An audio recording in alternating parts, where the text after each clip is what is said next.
Esto es La Dosis Diaria, la dosis precisa de información con Manuel Yáñez.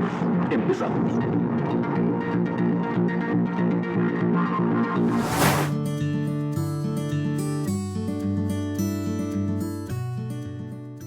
¿Cómo le va? Esta es La Dosis Diaria, yo soy Manuel Yáñez y me da, como siempre, un gusto enorme que nos acompañe a conocer y analizar lo que está sucediendo en el planeta Tierra. Comente en X, antes Twitter, o en Facebook como La Dosis Diaria X. También en LinkedIn estoy como Manuel Yáñez y ya sabe que puede escucharnos en Spotify, Apple Podcasts, Amazon Music, Google Podcast o ahí donde usted escuche su podcast favorito. Hagamos de esto un tema de conversación. ¿Qué le parece si arrancamos con las notas más relevantes que usted verá, leerá o escuchará en los principales medios informativos? Empezamos. La nota, sin lugar a dudas, es la renuncia del ministro Saldívar a la Suprema Corte de Justicia de la Nación, quien presentó su renuncia el día de ayer. Anuncia su salida conforme al artículo 98 de la Constitución. Es el mismo que usó, si usted se acuerda del exministro Eduardo Medina Mora, de terrible recuerdo, y no sabemos qué ha pasado con los casos. El ministro Eduardo Medina Mora estaba siendo investigado por casos de corrupción. Había cuando menos dos instancias, una en Estados Unidos y una en Inglaterra, donde se le acusaba de hacer movimientos con fuertes cantidades de dinero. El ministro Medina Mora, designado desde el 2015, había recibido depósitos por varios millones de dólares. Me parece que en Estados Unidos entre 2016 y 2018 había recibido 2.1 millones de dólares. Había hecho el ministro Medina Mora traspasos a sus cuentas en Estados Unidos por esa cantidad, por 2.1 millones de dólares. Y en el mismo periodo, entre el 2016 y el 2018, por 2.3 millones de libras esterlinas al Reino Unido. Así que estas transferencias efectuadas cuando Medina Mora ya era ministro, le recuerdo que él fue nombrado en 2015 y estas acusaciones están hechas entre el 2016 y el 2019. Así que pues este paso de Eduardo Medina Mora por la Suprema Corte de Justicia, y luego tenemos el caso, por supuesto, de la aún ministra Yasmín Esquivel Moza, que está acusada de plagio de su tesis con la que se recibió por la Universidad Nacional Autónoma de México como abogado. Sigue pendiendo ahí, ya perdió en la corte que le habían dicho a la universidad que no podía pronunciarse. Sí se puede pronunciar la universidad y esperaríamos que Graue, antes de que deje la rectoría de la universidad, pudiera pronunciarse al respecto. Bueno, pues todos estos casos, ahora se suma el caso de la renuncia del ministro Arturo Saldívar, quien no tiene otra manera de renunciar. Lleva 14 años en el cargo y solo hasta cumplir 15 años es la edad, es el tiempo del retiro, no la edad, el tiempo del retiro. Pues dice que por causas graves, no se sabe cuáles son las causas graves, pero ya se le vio sentado junto a Claudia Sheinbaum y dice que es más útil su trabajo para completar la transformación del país y que ya no tiene más que aportar.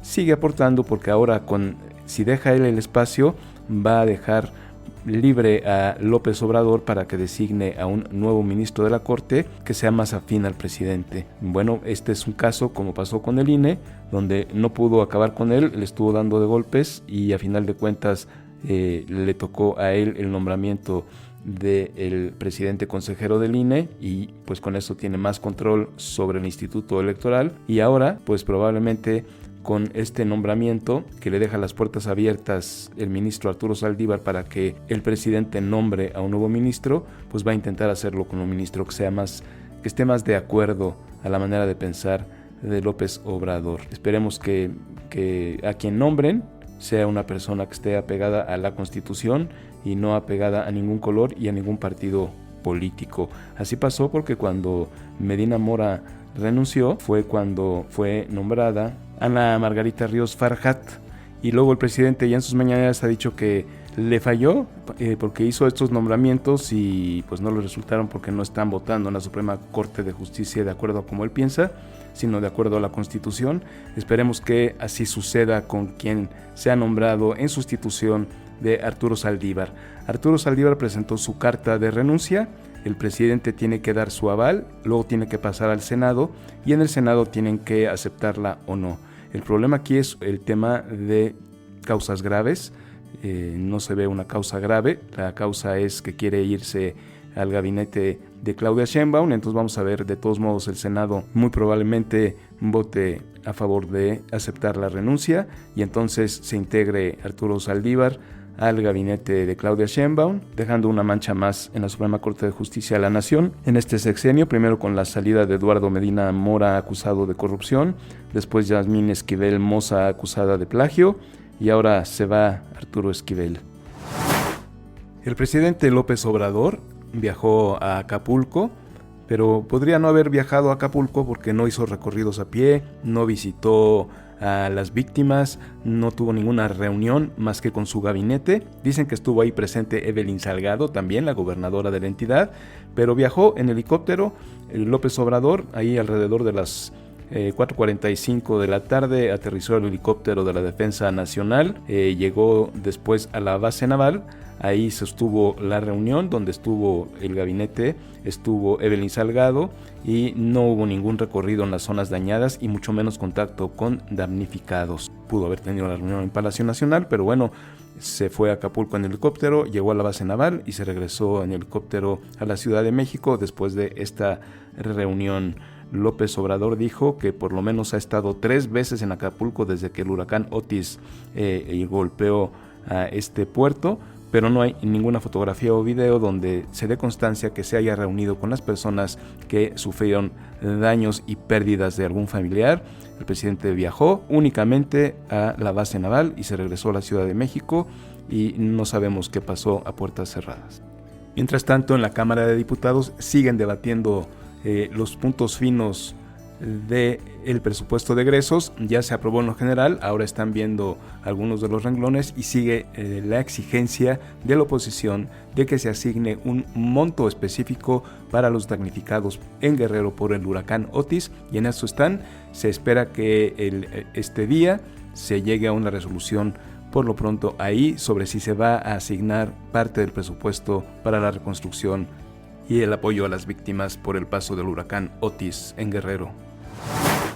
Siguen los entramados en Morena y en el frente opositor también sobre la designación de candidatos a las 8 gubernaturas y también quién quedará como candidato para la jefatura de la Ciudad de México.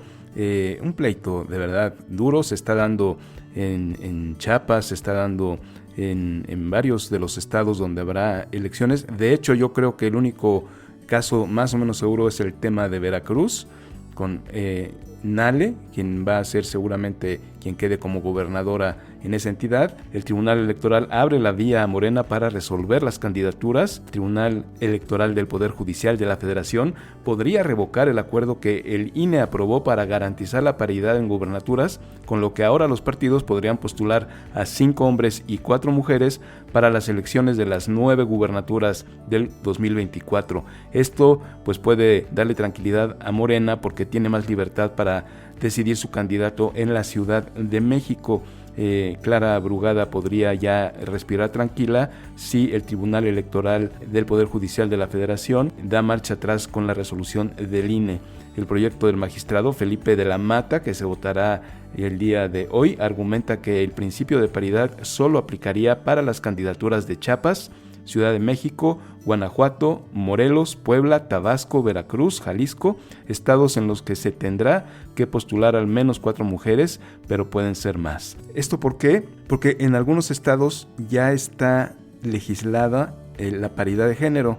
En donde ya está legislada la paridad de género, no tiene por qué haber injerencia de la decisión del INE, y entonces queda abierta esta resolución para las entidades que le acabo de mencionar, y con lo que el pleito entre Omar García Harfuch y Clara Brugada puede dirimirse ahí. Ahí el pleito es fuerte, pero yo creo que Clara Brugada va a quedar ahí porque tiene el apoyo de las bases intermedias. Ya habíamos platicado aquí con Jaime García que quienes mueven a las personas, quienes están haciendo las campañas a pie, quienes son realmente los que hacen las campañas de Morena en tierra, son los que apoyan más a Clara Brugada porque ella tiene más tiempo de hacer campañas, de estar haciendo política, y Omar García Harfuch, de hecho, no creo que tenga realmente una estructura. Me imagino que está usando la propia estructura de Claudia Sheinbaum, quien es, la verdad, quien lo señaló con el bastón de mando,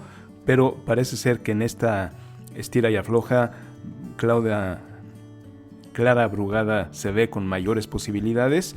Vamos a ver también, porque ha estado el presidente muy callado al respecto. Seguramente el viernes que le pongan ya en el escritorio las propuestas de quién va al frente en las encuestas, sea él quien tome la decisión final. Estaremos atentos, platicaremos el viernes por la mañana con Jaime García, pero yo creo que será hasta por la tarde de ese mismo día cuando sepamos quiénes son ya los candidatos, y entonces cuando empiece la corredera de quienes no fueron designados, vamos a ver las redes del frente opositor a quién quiere cachar para también hacer sus postulaciones.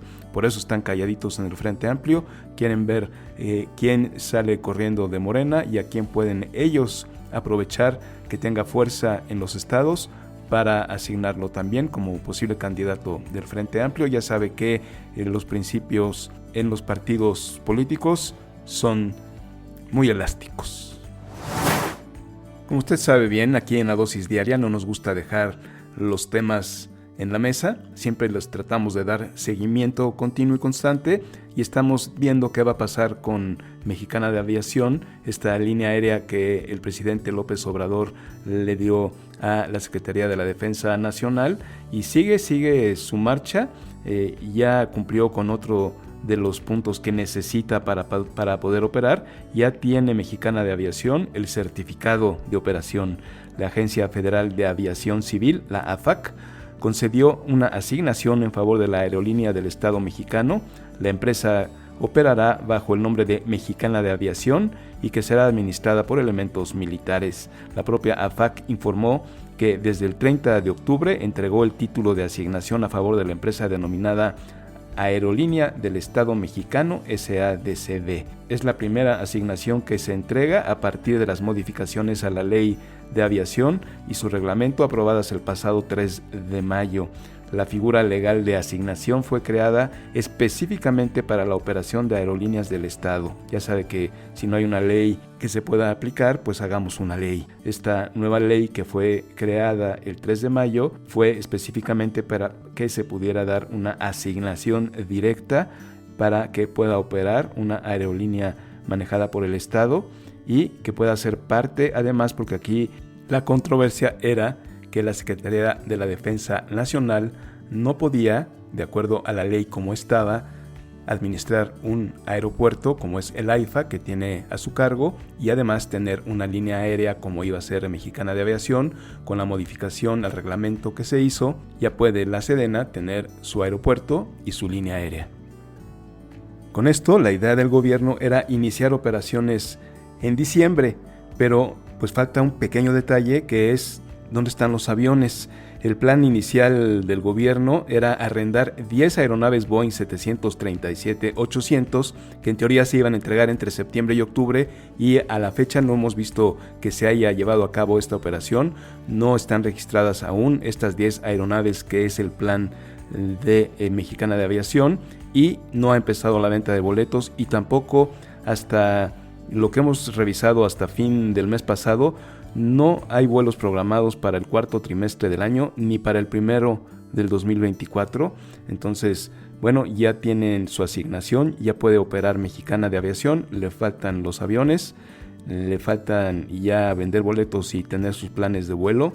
Y por otro lado, como piensan que los boletos sean 20% más baratos que lo que tiene la competencia, falta ver la competencia qué herramientas legales tiene, porque esta es evidentemente una competencia desleal que pondría en aprietos a la industria aérea en nuestro país. Seguimos de cerca el tema. En noticias internacionales también queremos seguir de cerca lo que está pasando en el planeta Tierra por estos conflictos que hay tanto en Ucrania, ahora en Israel, la amistad que tiene Vladimir Putin con Xi Jinping.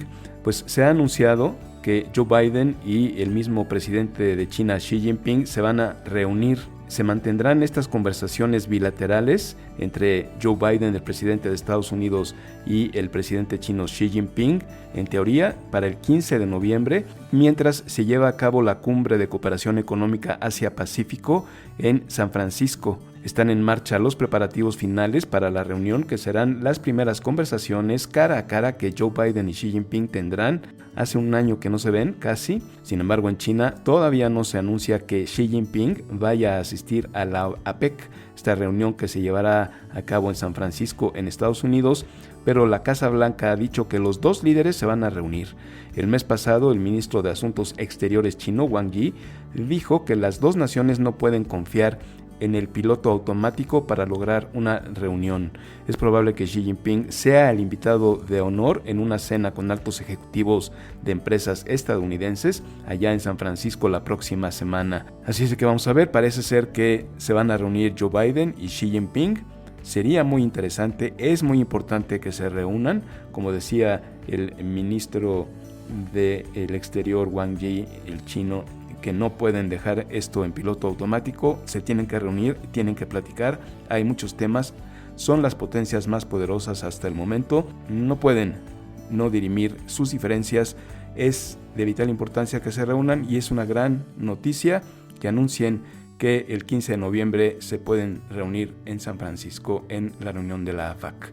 También vamos a estar pendientes y se lo vamos a platicar. Mientras que dentro de unos 3 meses se cumplen ya 2 años de la invasión rusa a Ucrania, todos los ojos del mundo voltearon al Medio Oriente luego de la invasión terrorista del grupo Hamas a Israel, y lo que está sucediendo en Ucrania es que continúa la guerra mientras están distrayéndose las miradas hacia Israel y el territorio palestino. A principios de noviembre, Ucrania sufrió el mayor ataque ruso desde que inició este año. 120 posiciones fueron bombardeadas en 24 horas. La atención del mundo está en Gaza, donde el grupo militante radical Hamas e Israel se enfrentan desde el pasado 7 de octubre, y uno de los mayores temores que tiene el presidente Volodymyr Zelensky es que pierda la atención del mundo y que se reduzca el apoyo económico que está recibiendo por parte de la OTAN y por parte de Estados Unidos, ahora que parte de este presupuesto se tiene que ir también para apoyar a Israel. Entonces es importante no perder de vista lo que sucede en Ucrania, es importante ya un alto al fuego en Israel. Le hemos platicado aquí que lo que exige Hamas es que liberen a 6,000 prisioneros que tienen en Israel, y lo que exige para un alto al fuego Benjamín Netanyahu es que liberen a los 240 rehenes. No se ve para cuándo haya un alto al fuego en Israel. La guerra en Ucrania ya va para 2 años. Lo que necesita el planeta Tierra es la pacificación, y cobra relevancia esta posible, muy probable visita de Xi Jinping al presidente Joe Biden. Y hasta aquí la dosis diaria de hoy. Le recuerdo que hagamos de estos temas de conversación. Estamos en X, antes Twitter, en Facebook, estamos en LinkedIn. Búsquenos como La Dosis Diaria X, búsqueme a mí, Manuel Yáñez, y estemos en contacto. Por cierto, en LinkedIn quiero mandarle un saludo a Fernando González, quien nos sigue y quien nos ha dado grandes observaciones sobre esta transmisión. Recuerde que puede escucharnos cuando usted así lo decida, cuando tenga el tiempo disponible, a través de Spotify, Amazon Music, Google Podcast, Apple Podcast. Ahí donde usted escuche sus podcasts favoritos, ahí va a encontrar La Dosis Diaria con Manuel Yáñez. Por lo pronto, ya está usted informado. Pásela bien.